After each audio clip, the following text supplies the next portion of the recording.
Well, hello, everybody. Welcome to Hire Me Live. My name is Heather Balcerek, and I have my wonderful co-host, Mr. Chris Lynn, here. It's Friday. It's time. I'm so excited. If this is your first time here with us, Hire Me is a podcast that features small, short, bite-sized interviews, like 10 minutes long, of job seekers or people looking to make more professional connections, and we highlight them. They're today's top talent, just getting their name out there in a different way, because we know this job market is bananas. So we are excited to bring those things to you on as often as we can as we get people coming in. But on Fridays, we love to talk about things about the job search industry, like how to resumes and recruiting and all of that fun stuff. And so we have a special guest today. We have Anna Morgan with us. And oh, Chris, did I get everything? If anybody watches this regularly, they know that I'm not good at this part. So did I hit all the boxes? Yeah. I mean, again, this is a live conversation. So if you're joining us right now, make sure you put your questions, thoughts, comments in the chat below. And we will bring on Anna to talk about what do you do when you are engaged with a recruiter, and how do you take care of yourself throughout the process. So Anna, welcome to the Hire Me Live podcast.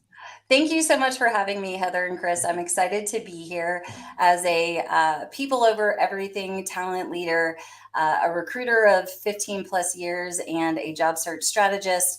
I've been on both sides of the desk, and I'm happy to share some best practices to support our job search community as they are kind of trudging the road to their final destination and working through all the ups and downs that come with a job search journey, especially those that may be at this on a longer term basis, which can be certainly challenging from a mental health standpoint, but always want to share best practices to, just give an edge, accelerate opportunities, and start more conversations. So thank you for having me. Yeah, absolutely. So Anna, tell us a little bit about, working with recruiters. Let's just dive right in to the conversation on that. There's so much, job seekers are doing so much just to get noticed, and whether it's through applications, whether it's through networking, all of those things. But once they do get connected with a recruiter who is either working for a sourcing agency or internally, what should people do? What are the first things that they should do? A lot of times, because if you've never been in talent or recruiting, the whole recruiter aspect of how things work can be so foreign. So, for my dog is dreaming in the background. Sorry. There are several different types of recruiters. So you have corporate recruiters, you have staffing agency recruiters that, work a full desk. They sell the service and they recruit. You have retained and executive search. You also have outplacement recruiters. So a lot of times it's taking a step back and getting a little bit of a base understanding of the different types of recruiters, because how you approach, how you engage, and how you manage conversations with the different types really matters. It's, in theory simple, but the execution of it is actually pretty complex. But, if you take the time to just explore those different buckets to get an understanding of how those different recruiters work. So most commonly, job seekers are going to work with commissioned agency recruiters or corporate recruiters are probably the top two. So with corporate, a lot of times corporate recruiters have certain disciplines that they're focused in. So they may have a team of recruiters. And in my past positions, I focused on merchandising and real estate and construction. And I'm trying to think what else. There was, that was my core. And the reason for that is so that I developed deeper competencies in understanding those teams' perception of quality, what was important to them.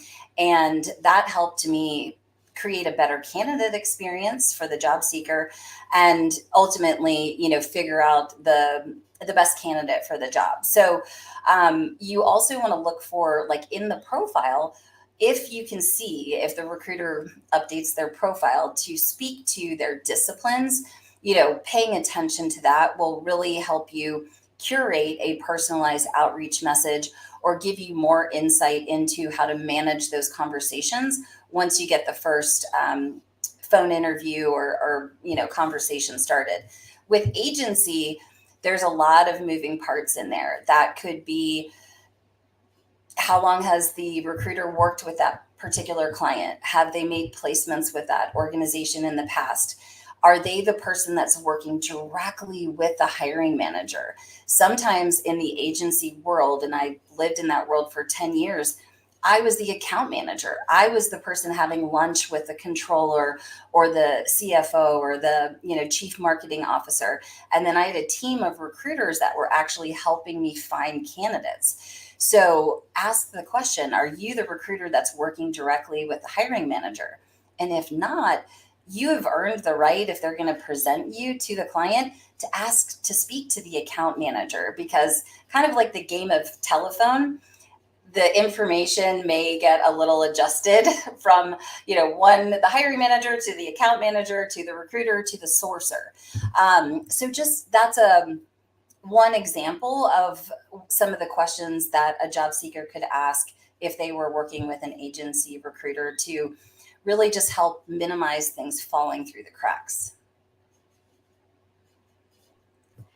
So as you were talking, Anna, thank you for that explanation, because I think it's something like in the back of my head that I was like, oh yeah, there's different kinds of recruiters, but like never gave any like specific thought to it. But something you said about the like corporate recruiters having the specialty type Mm-hmm. of thing and reaching out, it Mm-hmm. brought to mind those people that maybe are changing industries, like transitioning teachers, or somebody that's maybe been maybe a stay-at-home Mm-hmm. parent and transitioning back into the workplace, just industry changes in general. If you know what their specialty is, you can then, from that very first outreach, start to adjust your language of how, a student is just a learner. If you're going for like Mm-hmm. L&D training kind of stuff, right? If you're a Right. teacher, it doesn't matter how old the student is, they're a learner. And that's Mm-hmm. what they are in corporate learning and development. Right. So you can start to even use that language with them in Mm-hmm. that first outreach. So Mm-hmm. that's a light bulb moment for me there, for people that are going through that type of that changeover, and helping the recruiter see that you Mm-hmm. are a good fit for the role. Right. Those Right. And skills are transferable. yes. And so it comes back to everyone having their LinkedIn profile optimized as much as possible, the recruiters and the job seekers, because it's, we want to make it easy for the recruiter to say yes. We want to make it for the candidate to be able to stand out, right? What are those unique characteristics or personal branding elements about that job seeker that, will put them in that 5% of the candidate pool? Because we as recruiters are moving fast. And right now, with the amount of layoffs companies are doing with talent teams, it often means the existing recruiters are probably carrying more positions than they're probably comfortable with. And when we're getting a lot of inbound messages, it is, difficult to manage that process. So one way, kind of getting in the behind the recruiter curtain, is to, look to see if you can find those specialties, and then be very specific in your outreach communication. Please don't send a message that says, I see your recruiter, do you have a match? Because it is really not our job to match all the incoming candidates up with a job. It is the specific jobs that we are, sourcing and recruiting for those direct hiring managers. So if you want a recruiter to respond, talk about the why, what connected you with the brand? What is the requisition number or job title number that you applied for? And make your first outreach just a quick introduction. Hey, Anna, I see you're recruiting for this accounts payable specialist position. My name is Brandy. I live here in Atlanta. I have 3 years of full cycle account payable experience. I've worked on these 3 systems. I just wanted to introduce myself and let you know that my resume is in your ATS. I look forward to hearing from you. You're not asking for time, but you're playing on the psychology of curiosity. Then I'm like, oh, Brandy is not asking me for time. Thank you, Brandy. And then second, then I'm going to go over to the ATS, or first I'll probably look at her profile, and then I'll go to the ATS. And depending on when she applied, that will get her to the top of the stack. So just simple little things like that make a big difference in the results that job seekers can create with recruiters. I love that. One of the things that I've personally experienced, Anna, is recruiters have different styles and different Mhm. preferences. For sure. How, and that can very drastically change how job seekers are either approaching recruiters or applying to jobs or even tailoring their resume. Do you Mhm. have any tips on how that, a job seeker might be able to create something either agnostic or find a way to make something specific tailored to the recruiter that they're reaching out to? Yeah, so I mean, I would always look at the recruiter's profile and, see if you can find commonalities, right? Like we think about the human psychology of sales, and we buy and from people we know, like, and trust. And if there's commonality behind there, if someone notices that I was a volunteer lacrosse coach and they played lacrosse in high school or college, don't be afraid to like leverage that unique connection point, even if it has nothing to do with the job you're applying for. It plays back to that humanness of being a recruiter and a job seeker and just starting a conversation. And so many job seekers, and I get it from the financial insecurity standpoint, they're like, I just want an interview. I need to know if I could be considered for this job, right?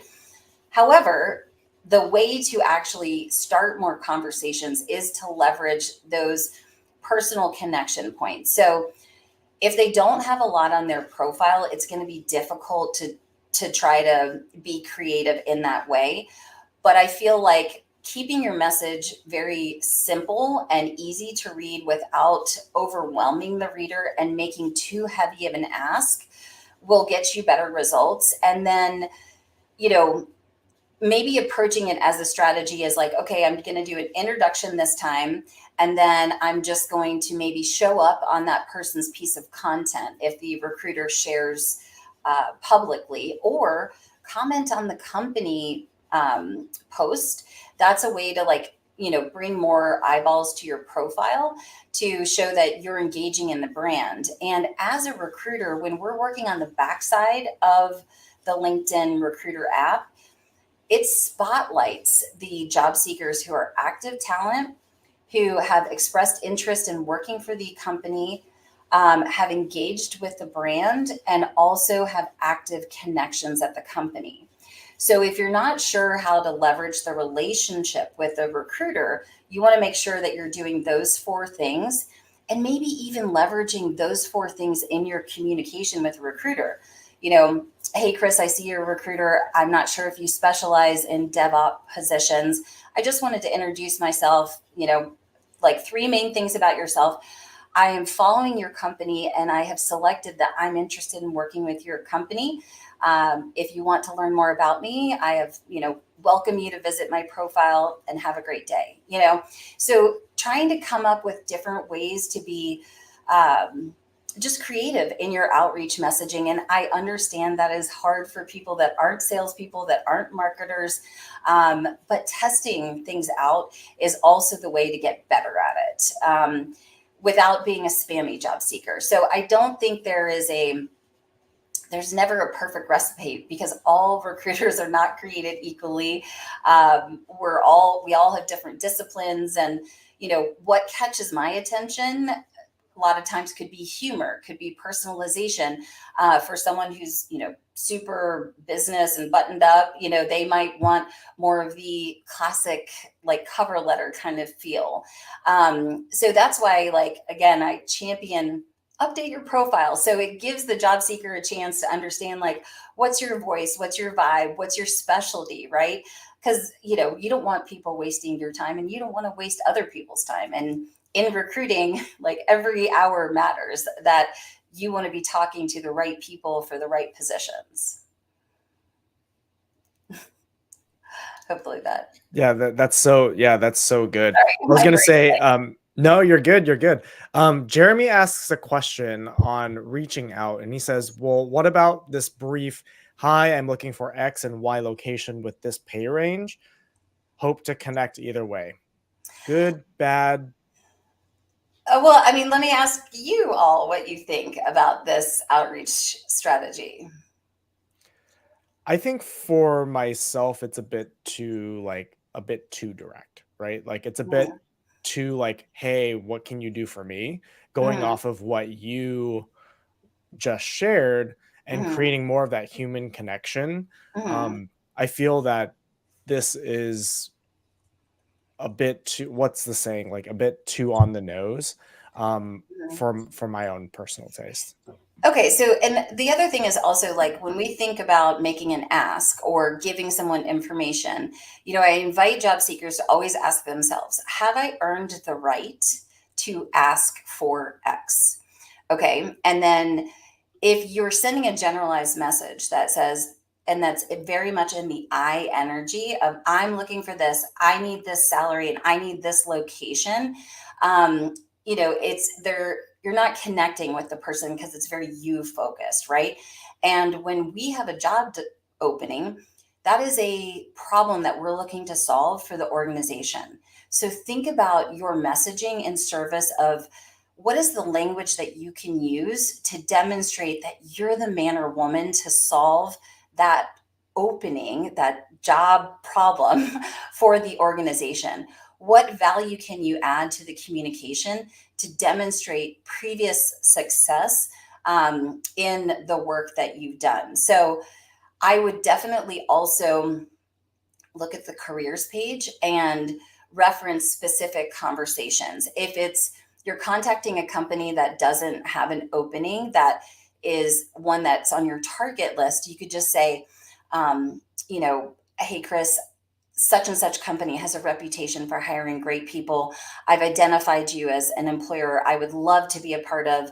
I'm following the organization, and my background is in learning and development. I'll be keeping an eye on L&D positions in the future. And then just let that sit, right? And then slowly follow up and work to build the relationship with a recruiter or decision maker in that organization. Awesome. Thank you for answering that. Heather, Yeah. you were about to jump in. I cut you off. No, you're fine, you're fine. No, I just, I love the insights that you've brought so far, Anna, especially thinking about those people that maybe aren't super comfortable sending those messages and networking, but engaging with the post and saying you're interested, like, knowing that that's on the backside, like, Well, and again, then like think about it. If you're seen having public conversations, people are going to trust to have private conversations with you in the direct messages. And then that's what leads to phone calls or Zoom meetings. So, that's what I call social job searching, is connecting with key people at the organization that you want to work with, and then show up and celebrate them, showcase your leadership and your expertise in the form of commenting. And then they come knocking on your door and they say, Heather, I don't know how I came across you, but I heard you're great at such and such. We actually have an opening. Can I talk to you? And then you're not having to hunt, you're being hunted. And that's best case scenario, right? yes. So we're gonna put up Jeremy's question here, and then we'll move to our second topic that we want to talk about too. But Jeremy says, "Connect first." Is that too bold, or go to messages first when you're reaching out to a recruiter? Good question. Even before those two, I would go look at their content and I would see where they are commenting, where they are socially liking, and see if you can show up there. And the reason for doing that is you're basically like plugging into their brain, getting a little bit of a behind the curtain insight into what that person cares about, who they are showing up for, what are they reposting, what is the content themes that they're talking about. Then that gives you data to even more personalize your connection request or your message. It really depends on how many messaging credits you have, if you have basic or premium. And again, like, personalizing connection request is always going to increase acceptance when it's a mutual connection or a compliment. Like, I have been following you for a while. I wanted to connect with you as I have learned so much from what you shared about interviewing. And if we make it more about them, it makes us look good. So that's another thing that where there's a misstep with job seekers. And I get it, because they're like, I gotta find a job.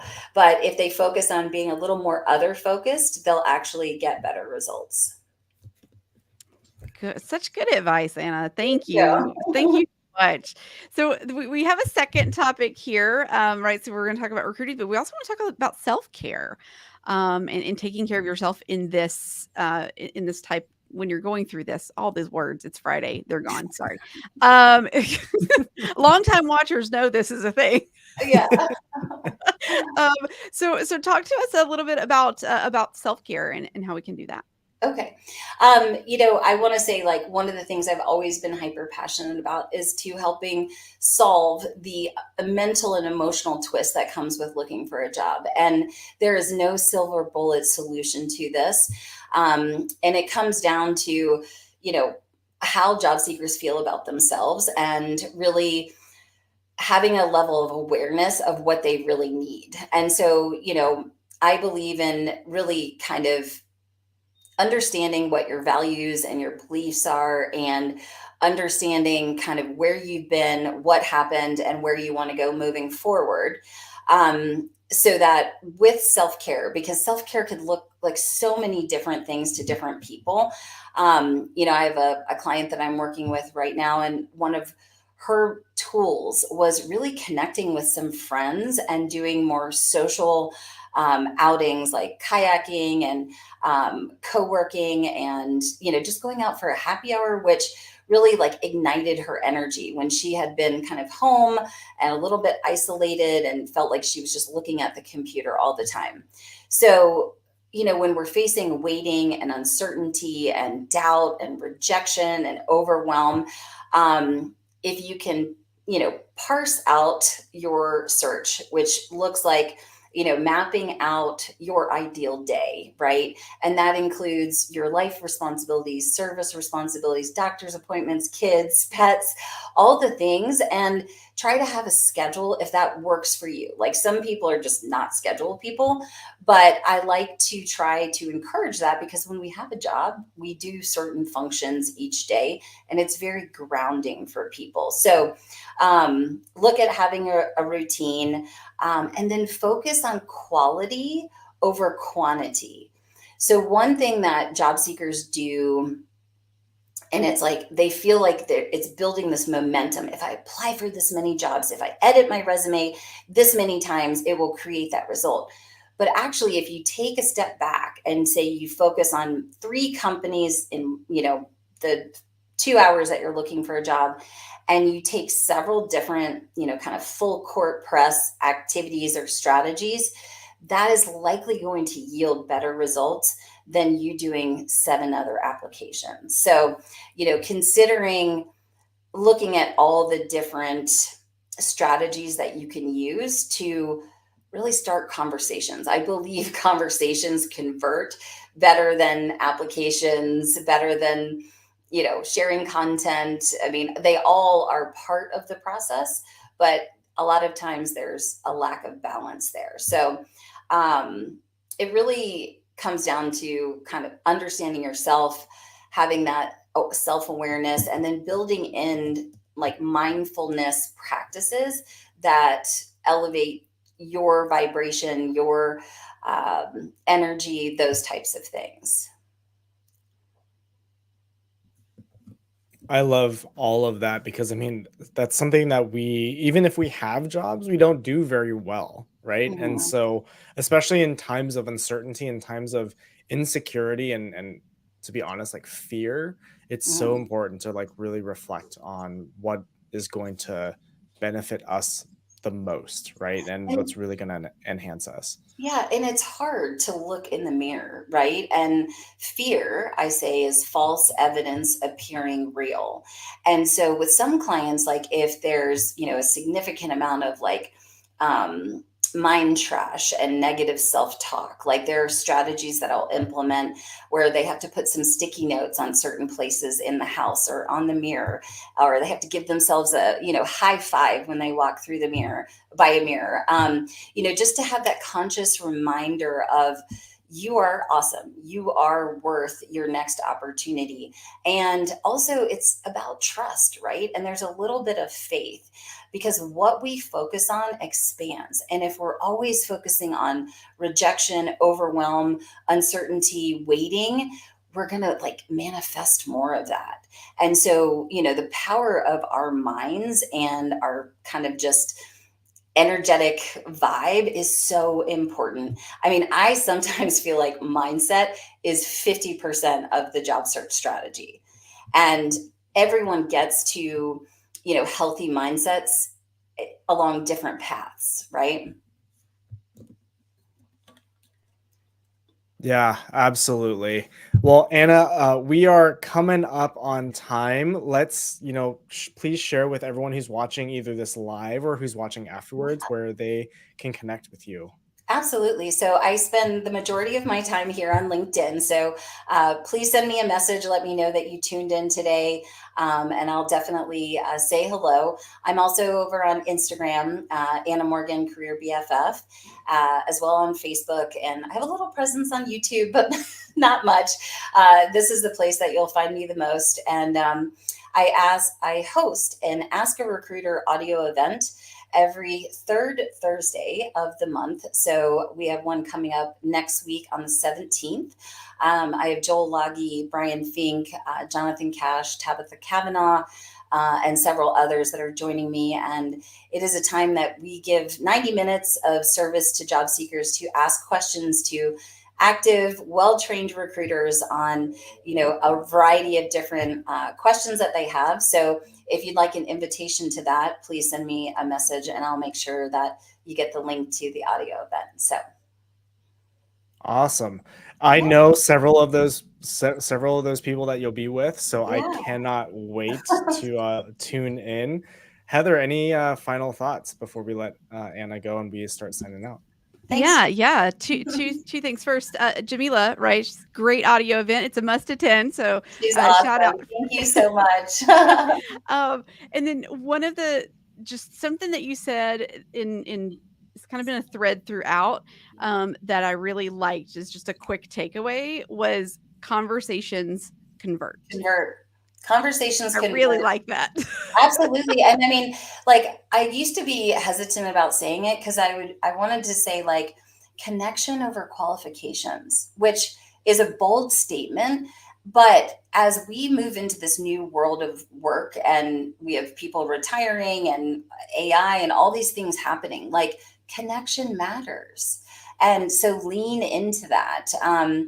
Try to get away from like, I don't check all the boxes, but then how can I connect with this person? And then because it only takes one person to change your life, one person to say yes, one person to open that door.